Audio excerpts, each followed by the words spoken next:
নমস্কার বন্ধুরা, আমি অভিজিৎ স্যার বান্দোয়ান ইউটিউব চ্যানেলে তোমাদের সবাইকে স্বাগত।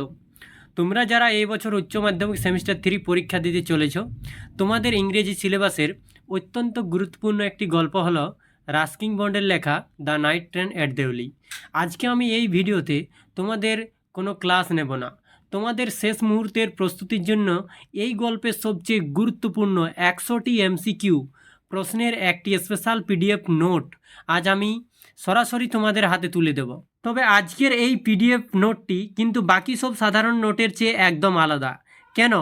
কারণ পরীক্ষার হলে গিয়ে অনেক সময় তোমরা ইংরেজি প্রশ্ন বা অপশানগুলোর সঠিক মানে বুঝতে পারো না। তাই তোমাদের সুবিধার জন্য আমি এই পিডিএফে প্রতিটি প্রশ্নের লাইন, প্রতিটি অপশান এবং তার সঠিক উত্তরের একদম নিখুঁত বাংলা মানে পাশে লিখে দিয়েছি, যাতে একটা প্রশ্নও তোমাদের মুখস্থ করতে না হয়, গল্পটার মতো করেই যেন মাথায় গেঁথে যায়। তো চলো, পিডিএফটা তো তোমরা ডাউনলোড করবেই, তার আগে স্ক্রিনে এই 1 নাম্বার আর 2 নম্বর প্রশ্নটা একটু ভালো করে দেখে নাও, তাহলেই বুঝতে পারবে এই পিডিএফটা তোমাদের পরীক্ষার জন্য কতটা কাজের। যেমন ধরো 1 নাম্বার প্রশ্নটা, the narrator first saw the girl at, লেখক প্রথম মেয়েটিকে কোথায় দেখেছিলেন?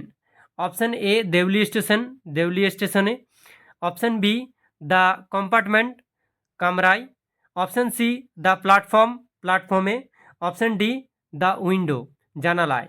এখানে correct answer option A Deoli স্টেশনে। দেখো, এখানে প্রশ্নের পাশেও বাংলা মানে দেওয়া আছে, আবার অপশানগুলোর পাশেও বাংলা দেওয়া আছে।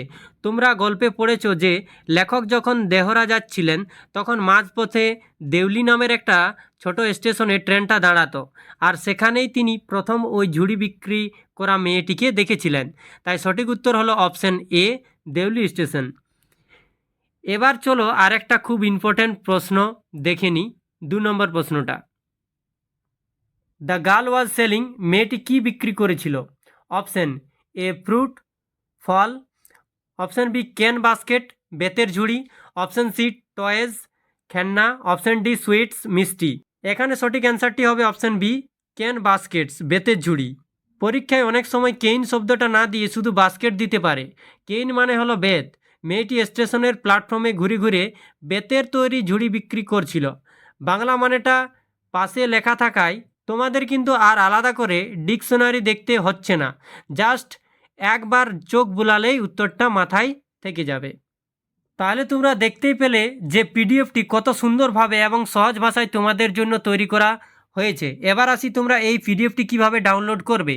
এই ভিডিওর ঠিক নিচে যে ডেসক্রিপশন বক্স রয়েছে সেখানে আমি পিডিএফ ডাউনলোডের একটি ডিরেক্ট লিঙ্ক দিয়েছি। তোমরা সেই লিঙ্কে ক্লিক করে খুব সহজেই 100টি প্রশ্নের বাংলা অর্থসহ পিডিএফ ফাইলটি তোমাদের ফোনে ডাউনলোড করে নিতে পারবে। পিডিএফটি ডাউনলোড করে তোমরা খাতায় নোট করে পড়া শুরু করে দাও। আজকের এই নোটটি তোমাদের কেমন লাগলো তা নিচে কমেন্ট করে অবশ্যই জানাবে। আর পরবর্তী ভিডিওতে তোমরা কোন চ্যাপ্টারের, যেমন স্ট্রং রুটস, দ্য বেট, এরকম 100টি এমসিকিউ পিডিএফ চাও সেটাও লিখে জানাও। ভিডিওটি ভালো লাগলে একটা লাইক করো এবং বন্ধুদের সাথে শেয়ার করে দিও। দেখা হচ্ছে পরের ক্লাসে। সবাই খুব ভালো থেকো আর মন দিয়ে পড়াশোনা করো। ধন্যবাদ।